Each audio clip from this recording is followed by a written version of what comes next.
सुप्रभात मित्रों, आज हम लोग जीएलपीटी N5 लेवल की कांजी की शुरुआत करेंगे। आज के लेसन प्रारंभिक है जिसमें हम लोग कांजी सीखने से पहले कुछ बेसिक बातों को जानेंगे। So you are watching Japanese language and I am Swapnil. हाजिमे माशो।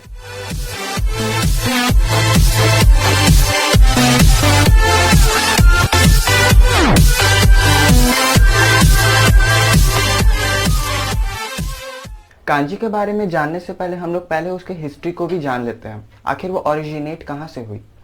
तो बहुत साल पहले, जब शायद से 4000-5000 साल पहले, तो इतने साल पहले जब जापान से कुछ नोबल्स गए चाइना, और वहाँ से चाइना से ये स्क्रिप्ट उठा के ले आए कांजी। ठीक है, तो चाइना में भी यही यूज़ होती है, लेकिन वहाँ पे थोड़ा सा डिफरेंट है। वहाँ पे बस यही यूज़ होती है, लेकिन यहाँ पे हिरागाना, काताकाना और कांजी है, तीनों मिला के है, तो डिफरेंस है। तो जब वो लोग वहाँ से लेकर आ गए तो यहाँ पर लोग सीखे, और आज वही हम लोग कांजी देख रहे हैं। तो कांजी बेसिकली क्या है? पिक्टोरियल रिप्रेजेंटेशन कह सकते हैं कोई भी चीज़ का। जैसे यहीं पे है, ये रिवर है, ये माउंटेन और ये राइस फील्ड। तो आपको बहुत सारी सिमिलैरिटीज़ दिख रहे होंगे। ये देखिए रिवर, तो रिवर ऐसे फ्लो करता है, आप देख ही सकते हैं। तो रिवर, अब यहाँ पे माउंटेन है, तो माउंटेन आप देखिए ऐसे होता है, ऐसे, फिर ऐसे, तो माउंटेन ऐसे बन गया। उसके बाद फिर यहाँ राइस फील्ड, तो आप देख ही सकते हैं 4 स्क्वायर्स हैं, यहाँ पे धान रोपा जाता है, तो राइस फील्ड हो गया। तो इस तरह से हम लोग का पिक्टोरियल रिप्रेजेंटेशन है। लेकिन कांजीज तो बहुत है, 50,000, 20,000, बहुत सारी हैं। तो लेकिन हम लोग को सब तो यहाँ पे याद नहीं करनी है, और उसमें जितनी है भी 2000 कांजी हम लोग को याद करनी है। उसमें भी बस कुछ मेरे ख्याल से 20-30 कांजियाँ हैं जो इस तरह की हैं, जिसमें कुछ पिक्टोरियली, कुछ जस्ट वो साइन है कोई भी ऑब्जेक्ट का। तो ये कुछ एग्जाम्पल थे रिवर, माउंटेन और राइस फील्ड के। तो जैसे संस्कृत हम लोग के भाषा, आप जानते होंगे, संस्कृत जैसे हम लोग इंडिया में बहुत सारी लैंग्वेजेस हैं, तो उसका जो मूल रूप हम लोग मानते वो, जिसकी जननी मानते वो संस्कृत है। उसी तरह से जो बहुत सारे वहाँ जापान और कोरिया, ये सब जो भी है, वहाँ पर भी बहुत सारी सिमिलैरिटीज़ है, और बहुत सारे स्क्रिप्ट्स जो हैं वो एक दूसरे से मेल खाती हैं। यहाँ पर जो ये वाली कांजियाँ हैं, ये बस आपको एक इनिशियल पुश देने के लिए है। नहीं तो ये तो मेरा बोर्ड भी, यहाँ पर आप एक स्क्वायर बना दीजिए, मतलब बोर्ड हो गया। तो ऐसा नहीं होता है, आप कुछ भी मतलब नहीं बना सकते, कोई भी ड्राइंग कर दिए और वो बन गया।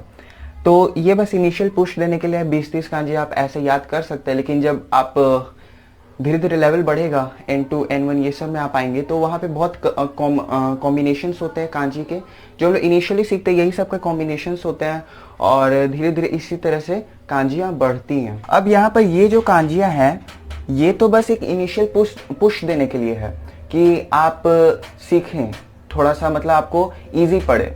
लेकिन हर कांजी ऐसी नहीं होती है। एक्चुअली में जब अगर हम लोग नंबर ऑफ कांजीज की बात करें, तो वो 50,000 भी हो सकते हैं, 20,000 भी हो सकती है। कोई उसका फिक्स रूल नहीं है, कोई सेट रूल नहीं है। तो आखिर हम लोग को 50,000 कांजियाँ पढ़नी है? नहीं, बिल्कुल भी नहीं।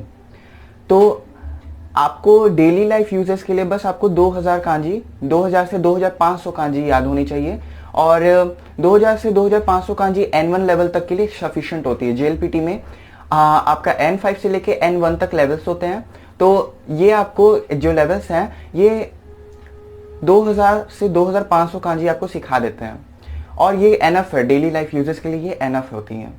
अब हम लोग जो सबसे पहले जो लेवल है, जो N5 है, उसमें हम लोग स्टार्ट करने जा रहे हैं कांजी। तो अब उसमें कितनी है? तो ऐसा कोई फिक्स रूल नहीं है कि N5 में यहीं तक कांजी है, उसके बाद अगर पढ़ लेंगे तो फिर वो N4 का हो जाएगा, या वैसा कुछ नहीं है। तो N5 में भी आपका मान के चलिए 110 या 120 कांजी है।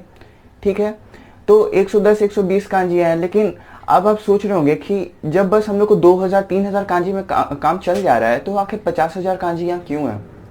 तो ये इसलिए है क्योंकि स्पेसिफिक फील्ड के लिए भी अलग अलग वर्ड्स होते हैं। जैसे कि आप कोई मैकेनिकल का बंदा है, तो उसको कुछ अलग शब्दों का प्रयोग करना पड़ता है, और अगर कोई मेडिकल का बंदा है तो उसको कुछ अलग शब्दों का प्रयोग करना पड़ता है।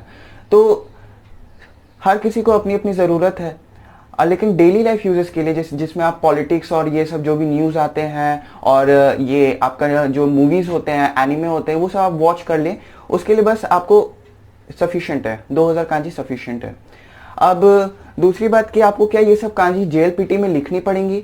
नहीं, जेएलपीटी जितने भी एग्जाम होते हैं उसमें कांजी लिखने को नहीं देता है, बस ऑप्शंस रहते हैं, 4 ऑप्शंस रहेंगे, आपको बस सेलेक्ट कर लेना है। इस टाइप का कुछ एग्जाम होता है।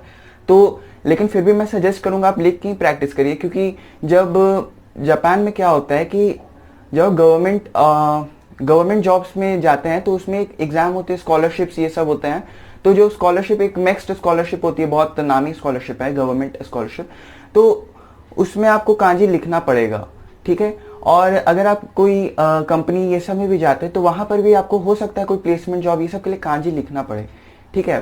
तो कुछ कहा नहीं जा सकता है। और एक बात तो सही है कि अगर लिख के जो प्रैक्टिस होती है वो सबसे बेस्ट होती है। आप लिख लेंगे तो कभी भूलेंगे नहीं। उसके बाद आप कांजी का प्रयोग जो है वो नाउन में कर सकते हैं, एडजेक्टिव्स में भी इनका प्रयोग होता है। उनके बाद फिर आप प्रीपोजिशंस, बहुत सारी चीज़ों में होता है। एडवर्ब्स में तो मैंने बहुत कम ही देखा है, एडवर्ब्स तो कुछ डिफरेंट ही वर्ड्स होते हैं। लेकिन आप नाउन, ये सब बहुत सारी चीज़ें, बेसिकली नाउन तो बहुत मेन होता है, नाउन में ही इन कांजी की बहुत इस्तेमाल होता है। तो इस तरह से आप इस्तेमाल कर सकते हैं कांजी को। लेकिन दूसरी बात ये भी है, आप बस सीखते जा रहे हैं और आप पिछले को रिवाइज नहीं करेंगे तो कोई फायदा नहीं है, आप भूल जाएंगे। और उसके बाद फिर आप मेन चीज़ होती है कि आप उसको मेंटेन करके रखें। जो जापानीज नेटिव भी होते हैं वो भी आप उनसे पूछेंगे तो वो लोग कांजी कैसे सीखते हैं, तो मैं आप ही से पूछता हूँ, आप हिंदी कैसे सीखे? जब आप छोटे थे आपने कॉपी खोला, उसमें प्रैक्टिस किया, अ आ ई सब प्रैक्टिस किया, तभी आप सीखे। उसी तरह से ये भी जो आप सीख रहे हैं राइटिंग सिस्टम, कोई भी लैंग्वेज को कोई शॉर्ट ट्रिक नहीं होती है कोई भी चीज़ की। उसको आपको वैसे ही जैसे आप प्रैक्टिस करते हैं, हिंदी को प्रैक्टिस किए, इंग्लिश को प्रैक्टिस किए, वैसे ही आपको कांजीज की भी प्रैक्टिस करनी होगी राइटिंग सिस्टम की। और चूंकि कांजी की कोई लिमिट नहीं होती है, कांजी तो बहुत सारे होते हैं, तो कोई लिमिट नहीं है, तो आप इसे जीवन भर सीख सकते हैं। आप 2000 सीख गए तो 3000 का टारगेट रखे, 3000 सीख गए तो 4000 का, जितने सीखेंगे उतना बेहतर है। अब जब हम लोग कांजी में आ गए हैं तो अब हम लोग कांजी देखते हैं। बहुत हो गई बातें। तो कांजी में है यहाँ पे कुनियोमी और ओनियोमी। तो जब हम लोग का ये कांजी जापान में आया तो वहाँ पे 2 तरह की रीडिंग्स बन गई। अब ये हो गई चाइनीज रीडिंग और ये है जापानीज रीडिंग। तो जब हम लोग कंबाइन करते हैं, इसका कोई सेट रूल नहीं है, अब आप कौन सी रीडिंग यूज करेंगे दोनों में से, जैसी सिचुएशन है, जैसा शब्द है। तो लेकिन मैं आपको एक सेट रूल बता देता हूं, जब 95% केसेस में ये काम कर जाता है, जिसमें कि जब भी ये कांजी अकेली होती है तो उसे हम लोग कुनियोमी से रीड करते हैं, और जब हम लोग कंबाइन कर देते हैं तो ये ओनियोमी से होता है। लेकिन ऐसा कोई जरूरी नहीं है, बस ये बस 95% में। जब आप N1 की वोकैबुलरी, N2 की वोकैबुलरी देखेंगे तो बहुत सारे एक्सेप्शंस होते हैं उसमें। तो इसका कोई सेट रूल नहीं है, आपको बस याद ही करना पड़ता है। वोकैबुलरीज ये सब में कैसा उसका प्रयोग होता है कोई भी कांजी का, ये आपको देखना पड़ता है। दूसरी बात कि अब हम लोग जेएलपीटी का एग्जाम देंगे तो वहाँ पे तो हम लोग 120 ही कांजी याद करके जाएंगे। तो मानते अगर कांजी जो है वो N4 लेवल की आ गई या N3 लेवल की आ गई, तब हम लोग क्या करेंगे? तो आपको डरने की कोई ज़रूरत नहीं है। जब N4 N3 लेवल की अगर कोई भी अपर कांजी आ जाती है तो उसमें ऊपर में फूरी गाना लिखा होता है। फूरी गाना इन द सेंस की जो हीरा गाना होता है उसी को, जो भी कांजी के ऊपर लिख रहती है, फूरी गाना लिखा रहता है उस पर। तो ऐसा कोई टेंशन लेने का ज़रूरत नहीं है, उस पर आपका लिखा रहेगा, आप बस उसे रीड कर लीजिए। और जेएलपीटी N5 लेवल के हिसाब से जितनी कांजी आपको 120 कांजी रहेगी उतना तो आपको लर्न करके जाना, क्योंकि उसके ऊपर फूरी गाना नहीं लिखी होगी, वही तो आपका मेन पार्ट है। अब आप सोच रहे होंगे कि आखिर कांजी की क्या ऐसी जरूरत पड़ गई, हीरा गाना काताकाना में तो काम चल ही जा रहा था। तो इसके कुछ एडवांटेज हैं, तो वही एडवांटेज मैं आपको यहाँ बताना चाहता हूँ। जैसा कि अगर एक ही शब्द है, एक ही तरह की रीडिंग है, जैसे एक शब्द है हाशी। अब हाशी एक रीडिंग है तो उसका मल्टीपल मीनिंग्स हो सकते हैं। जैसे हाशी का मतलब ब्रिज भी होता है, हाशी का मतलब चॉपस्टिक्स भी होता है, उसका मतलब बिल भी हो सकता है। पर हम लोग पता कैसे लगाए कि किसका मीनिंग क्या है? हाशी तो बोल दिए, लेकिन उसका मीनिंग क्या है? तो वो हम लोग कांजी से बहुत इजीली कर सकते हैं, क्योंकि कांजी कभी भी एक दूसरे से सेम नहीं हो सकती है, कांजी हमेशा डिफरेंट होगी, ठीक है। हाशी की जो चॉपस्टिक वाली कांजी होगी वो अलग होगी, और जो ब्रिज वाली कांजी होगी वो अलग होगी, बिल वाली कांजी भी अलग होगी, तो ये एक एडवांटेज होता है। अब दूसरी बात यहाँ पर कि बहुत सारी जो कांजियाँ होती हैं वो बहुत कंपाउंड कांजी होती है। जैसे जैसे आप N1 लेवल की ओर प्रोसीड करेंगे, खैर ये तो जो कांजी मैं लिखी ये तो N5 लेवल की हैं, अभी तो N1 लेवल में और ज़्यादा कुछ हार्ड कांजी आएंगी। तो अब यहाँ पे देखिए ये सब कॉम्बिनेशन से बनी है। अब देखिए मैं बताता हूँ कैसी कॉम्बिनेशन से। अब देखिए ये वाली आपको जो कांजी दिख रही है ये तो लग रहा होगा बहुत हार्ड है, इतना कौन लिखेगा। अब मैं आपको इसे तोड़ के दिखाता हूँ। तो देखिए इसमें क्या है, ये इसका मतलब न्यू होता है, मतलब नया, ठीक है। अब इसका न्यू है तो ऐसे ये एक कांजी होगी, ये एक कांजी होगी और ये एक कांजी होगी। तो देखिए कैसे मैंने तोड़ दिया। ये जो कांजी है ये इसका मतलब होता है स्टैंड अप, ये होता है ट्री और ये है वेट। तो ये तीन कांजी के कॉम्बिनेशन से ये न्यू बन गया। अब यहाँ पर ही देख लीजिए, यहाँ पर भी आपको दो कांजी है। ये देखिए ये प्लस का जो साइन है ये आपका 10 होता है, जो हम लोग आने वाले वीडियोस में पढ़ने वाले हैं अभी जस्ट। लेकिन ये जो कांजी है ये माउथ है, स्क्वायर, ये माउथ होता है। तो आप देख सकते हैं कि कैसे कंबाइन करके हम लोग कांजी बनाते हैं। तो ये सब बेसिक कांजीज ही हैं जो हम लोग नीचे लेवल में पढ़ते हैं, लेकिन उसी को हम लोग कंबाइन करते हैं जब, तो वो कॉम्बिनेशन हो जाता है। फिर वो N1 लेवल, N2 लेवल ये सब में भी आता है। और कुछ फोनेटिक कांजीज भी होती हैं, तो वो तो कुछ और ऊंचे लेवल की होती है कुछ। तो अब हम लोग आ जाते हैं अपने कुछ स्ट्रोक्स रूल पर। आखिर हम लोग स्ट्रोक्स कैसे लगाएंगे। तो देखिए ऐसा कुछ भी नहीं है कि आप ड्राइंग कर रहे हैं और ऐसे ही कुछ भी मतलब बना दिए पहाड़ जंगल ये कुछ भी। देखिए कुछ रूल्स हैं। सबसे पहला रूल, आपको हमेशा लेफ्ट टू राइट जाना है, left to right, left to right, ठीक है। उसके बाद आपको हमेशा ऊपर से नीचे आना है, अप टू डाउन, ऐसे, ठीक है, अप टू डाउन। अब आपका यहाँ पर तीसरा रूल है। तीसरा ये रूल नहीं है, मैं बस बता दे रहा हूँ। जैसे स्क्वायर बनाते हैं तो ये एक ऐसे नीचे, फिर ऐसे और फिर ऐसे, थोड़ा सा यूनिक टेक्निक है, ठीक है। तो पहले ऐसे, ऐसे और ऐसे, ठीक है। तो इस तरह से हम लोग स्क्वायर बनाए। अब चौथा थोड़ा सा इम्पोर्टेंट है, चौथा देख लीजिए।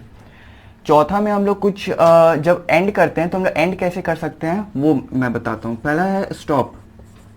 तो स्टॉप हम लोग कैसे करते हैं एंड, देखिए अगर हम लोग ये लिख रहे हैं तो ये यहाँ इस जगह पे ये स्टॉप हो गया और फिर ऐसे। तो अब उसके दूसरा चीज़ है ग्लाइड। तो ग्लाइड देखिए यही ग्लाइड है, ऐसे मैंने किया और सर ये ग्लाइड, ग्लाइड, ठीक है। अब तीसरा चीज जो है वो है हुक। तो हुक में आपका ऐसे हो सकता है, हुक। तो ये हुक हो गया, यहाँ पे देखिए ये हुक है। उसके बाद एक और एग्जांपल मैं दे देता हूँ।